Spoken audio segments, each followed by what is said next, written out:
जी अल्हम्दुलिल्लाह हमारी जो दुकान है ये कम अज़ कम 25 से अपना 20 साल हो गए हैं।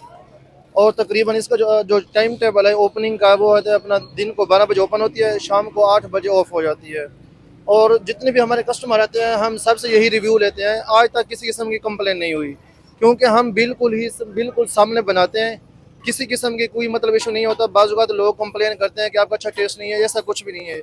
आज तक हमारे पास जितने भी कस्टमर आए हैं सब ने यही कहा कि हम फैसलाबाद से तारिक मुर्ग पुलाव हो गया, अली भाई मुर्ग पुलाव, जहांगीर मुर्ग पुलाव, जितने भी हैं वो सबका बताते हैं, लेकिन कहते हैं कि जो आपका टेस्ट है सबसे अच्छा टेस्ट है। अल्हम्दुलिल्लाह हम बिल्कुल सामने बनाते हैं। हमारे पास चिकन पुलाव होता है, बीफ पुलाव होता है, कस्टर्ड होता है, जर्दा होता है, और उसके अलावा बीफ पुलाव के अलावा अलावा तह वाली बिरयानी भी होती है। हमारे मसाले सारा कुछ रेडी होता है, बस हमने मतलब ना दे के अंदर डालना होता है और उसे दम वगैरह लगाना होता है। बाकी हमारे पास अल्हम्दुलिल्लाह जो पीसेस हैं वो ऑलरेडी हमने स्टीम किए होते हैं, क्योंकि कस्टमर हमारा सबसे ज़्यादा जो पसंद करता है वो स्टीम पीस पसंद करता है।